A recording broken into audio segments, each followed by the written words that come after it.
Breaking news today, in the fight for American support, Israel is emerging victorious. Muchas gracias. Disputes over Israel can add to the already lengthy list of topics discussed at American dinner tables, which includes Trump, Napoleon, and that Argentinian nutjob. There is a generational gap, according to polls, and it's real that, let's be honest, some people have used the current violent situation in the Middle East to express their true feelings about Jews and Muslims.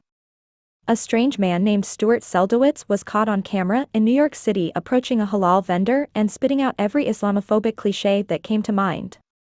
He leveled accusations of terrorism against you, rape against Muhammad, inappropriate placement of the Quran in public restrooms, and the following: if we killed 4,000 Palestinian children, you know what?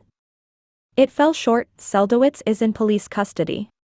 According to him, the vendor voiced his support for Hamas. Does it hold water? The seller, who seems to have recorded only a portion of the conversation despite speaking enough English to be afraid and annoyed, so we have no idea. After all, Seldowitz isn't just any old government official, he served in the State Department, too, including under Obama. His views provide a window into the opinions held even by the most educated members of American society. On 3 occasions, he was bestowed the esteemed Superior Honor Award by the department. On the flip side of the Israel-Gaza conflict, there have been troubling campus demonstrations calling for the fight against the Israeli occupation, rather than just solidarity with the Palestinian people in Gaza, which is a perfectly reasonable position to take. And a historic win was the designation given to the attack on October 7 by the National Students for Justice in Palestine. Holding Israel entirely responsible for all unfolding violence, more than 30 student groups at Harvard released a statement. For the first time ever, more Democrats sympathize with the Palestinians than the Israelis, according to a Gallup poll that was conducted earlier this year, long before this conflict even started. University campuses have sparked concerns about radical leftist indoctrination, and this change in attitude is largely driven by millennials. Quinnipiac reports that, rather than being influenced by party, attitudes are being molded by cohort and media consumption. Moreover, more than half of voters under the age of 35 are against sending military aid to Israel.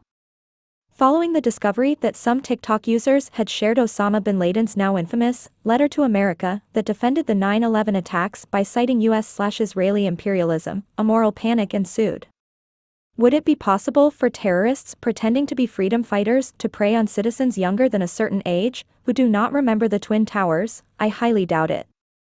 The original TikTok videos didn't attract many viewers, as more level-headed observers pointed out. It was the uproar surrounding them, along with The Guardian's decision to remove the original letter, that caused the story to go viral.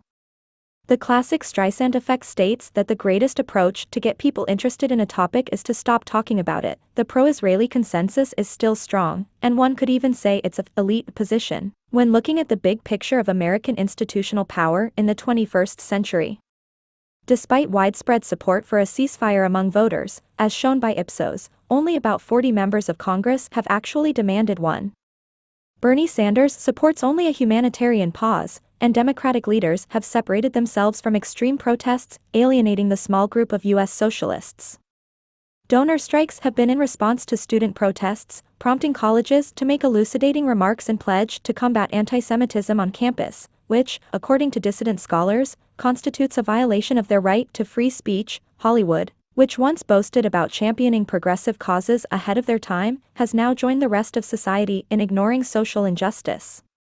As one might expect, some Jewish co-workers were understandably incensed that organizations that were quick to condemn the violent and systemic opening of an envelope were strangely silent on October 7, suggesting either support for Hamas or uncertainty about the appropriate wokeist stance to adopt. Consensus is out of reach, explained the Writers Guild of America. Others in my office have suffered consequences for taking a stand on the Palestine issue, according to Susan Sarandon, who spoke at a rally. Many people are experiencing what it's like to be Muslim in this country and are afraid to be Jewish right now.